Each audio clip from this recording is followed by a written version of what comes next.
In this video, we're going to talk and identify what you would need to do in order to troubleshoot your heat injector if it was not sparking.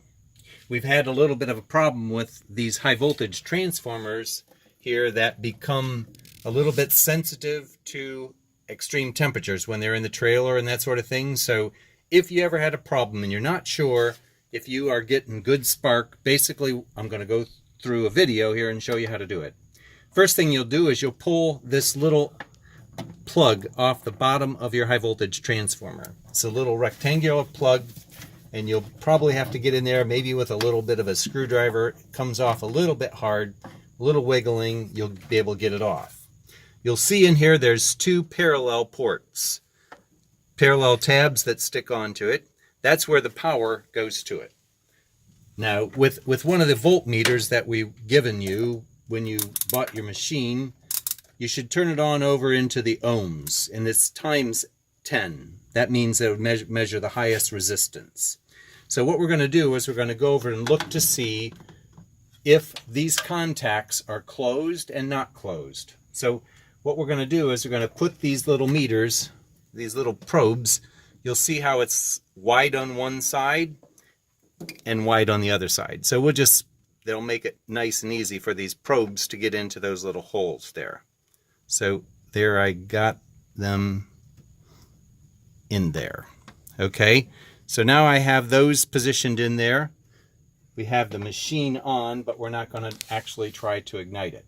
So right now here we'll see that this is a little bit, here, you'll watch the meter, and I'm going to make sure I got good connections on both of these little things. Okay. Now, I'm going to hold them in there. Now what we're going to do is we're going to push this button and we're going to release this. Might work better for somebody to help you here. So we're going to push that button and release it, and you'll watch what happens when it goes back to a home position. As it drives home, you'll see whether it closes, and you'll see the meter change there. You see how it just kind of went up a little bit?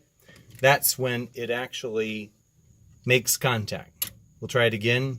That's where it doesn't make contact. As soon as it does make contact. Okay? Now, if you didn't have a voltmeter, you could actually, an ohm meter, you could actually use a voltmeter. And that is, we'll put it over here onto AC volts. And it's going to be about 250 volts. So we're going to see it jump up into the middle. If I were to test it with 110 volt power, I would turn on the airflow, then I would turn on the heat.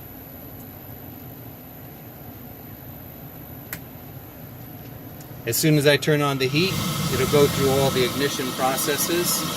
You'll see these valves, visual indicators. As soon as they close, you'll see the meter jump up to 110 volt power. That means that this switch is closed during the time that it's trying to ignite. If it didn't, this little switch right here, you can adjust it. Every little tick in there is about 1 degree, and if you move it in this direction where it would move clockwise, it would actually make the contact. So right now this is set up well, it makes the contact. So if it is not producing power, or you can see it with the ohm meter, then basically you'll need to tweak this a little bit to make sure that you're getting power to your high voltage transformer. If you're getting power to your high voltage transformer and it's not igniting, then we're going to say that it's your high voltage transformer, and we will replace it for you. We'll send a new one to replace it. So that would be the way to troubleshoot, to identify whether your high voltage transformer is indeed functioning.